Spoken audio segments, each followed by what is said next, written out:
अगर मैं आपसे अभी पूछूं कि क्या आप वही इंसान हैं जो आज से 10 साल पहले थे, तो आप कहेंगे हां बिल्कुल मैं वही इंसान हूं।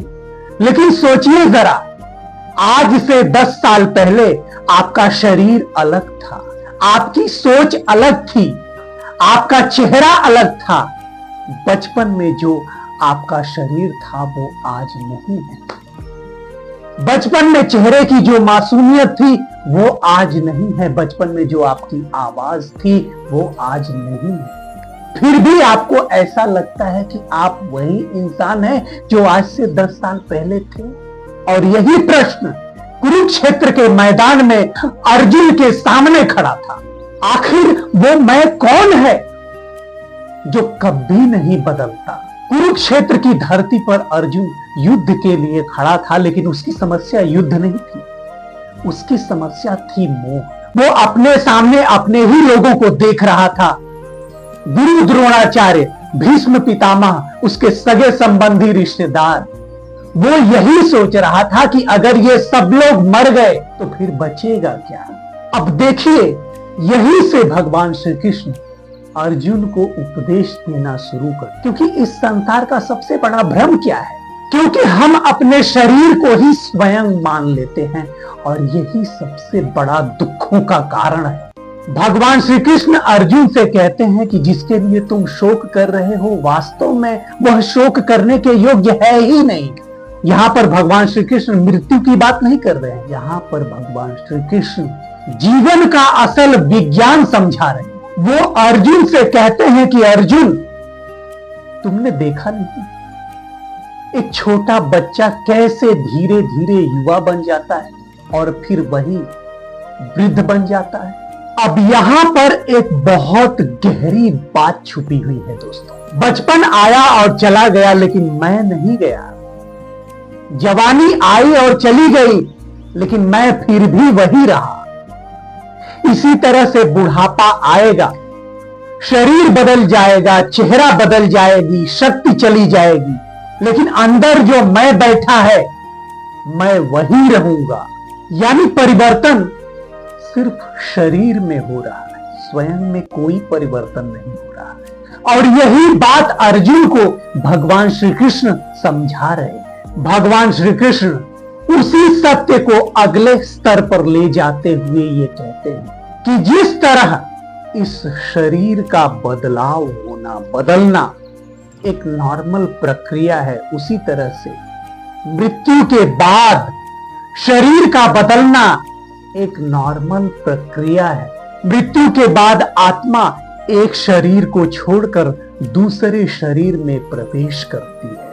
यही वो बिंदु है जहां पर श्रीमद् भगवद गीता सिर्फ एक धर्म ग्रंथ नहीं रह जाती, बल्कि वो जीवन का एक विज्ञान बन जाती है। क्योंकि भगवान श्री कृष्ण अंधविश्वास की बात नहीं कर रहे हैं, भगवान श्री कृष्ण सिर्फ सत्य बता रहे हैं जो कि सच्चाई है। और आपने भी अपने जीवन में यह देखा होगा, यह महसूस किया होगा। यह सबके सामने है, किसी से छुपा हुआ नहीं है। भगवान श्री कृष्ण अंधविश्वास की बात नहीं कर रहे हैं, वो ऑब्जर्वेशन की बात कर रहे हैं। देखिए, वैज्ञानिक भी इस बात को मानता है कि मनुष्य का शरीर लगातार बदलता रहता है, उसकी कोशिकाएं बदलती रहती हैं, लेकिन अंदर जो आत्मा बैठी हुई है उसमें कोई बदलाव नहीं आता। क्योंकि बचपन का शरीर जो आपके पास अभी नहीं है, लेकिन आपको फिर भी ऐसा लगता है कि आप वही हैं जो आप बचपन में थे। और श्रीमद् भगवद गीता उसी को आत्मा कहती है। अगर बचपन का शरीर बदल जाने के बाद भी मैं नहीं बदला, तो फिर वृद्ध शरीर के खत्म हो जाने पर मैं कैसे बदल सकता हूं। और यही बात भगवान श्री कृष्ण अर्जुन को समझाना चाहते थे, क्योंकि अर्जुन शरीर को ही अंतिम सत्य मान बैठा था। और यही हम सब भी करते हैं दोस्तों, शरीर को ही अपना सब कुछ मान लेते हैं। और एक आम इंसान भी शरीर के लिए ही सब कुछ करता है।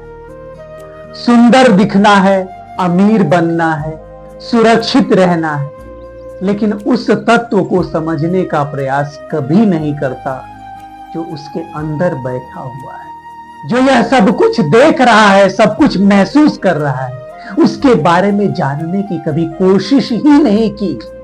और जब इंसान के अंदर ये जागरूकता पैदा हो जाती है, यहीं से आध्यात्म शुरू होता है। और श्रीमद् भगवद गीता में भगवान श्री कृष्ण इसी बात को अर्जुन को समझा रहे हैं। भगवान श्री कृष्ण अर्जुन को समझाते हुए ये कहते हैं कि मृत्यु जिसे तुम अंत समझ रहे हो, वास्तव में वो अंत नहीं है, वह सिर्फ एक परिवर्तन है।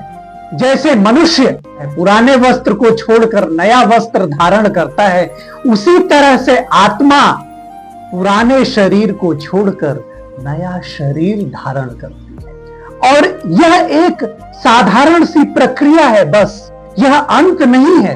अब इस श्लोक की सुंदरता देखिए। भगवान श्री कृष्ण मृत्यु जैसी गंभीर बात को भी कितनी सहजता के साथ समझाते हुए कहते हैं, वासांस जीर्णानि यथा विहाय नवानि गृह्णाति नरोपराणि तथा शरीराणि विहाय जीर्णा न्यानि संजाति नवानि देही। भगवान श्री कृष्ण ये नहीं कहते हैं कि सब कुछ खत्म हो जाता है, बल्कि वो ये कहते हैं कि सिर्फ वस्त्र बदलता है। अब जरा इसे अपने जीवन से जोड़ करके देखिए।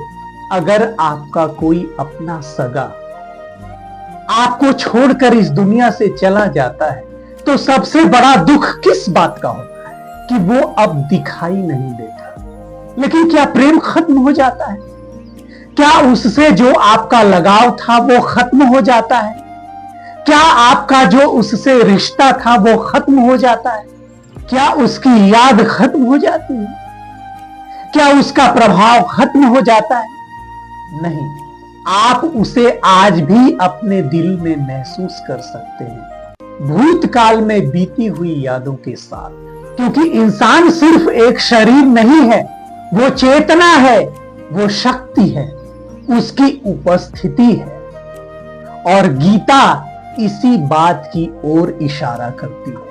अब यहां पर एक और गहरी बात समझिए। भगवान श्री कृष्ण अर्जुन को सिर्फ मृत्यु का ज्ञान नहीं दे रहे, बल्कि वो अर्जुन को निर्भय बनाना चाहते हैं। क्योंकि जब तक हम अपने शरीर को ही अपना सब कुछ मानते रहेंगे, तब तक हमारा भय कभी समाप्त हो ही नहीं सकता। मृत्यु का भय, बुढ़ापे का भय, बीमारी का भय, बिछड़ने का भय। और जिस दिन आपको यह समझ में आ गया कि मैं सिर्फ एक शरीर नहीं हूं, एक चेतना हूं, उस दिन से आपका यह भय हमेशा के लिए समाप्त हो जाएगा।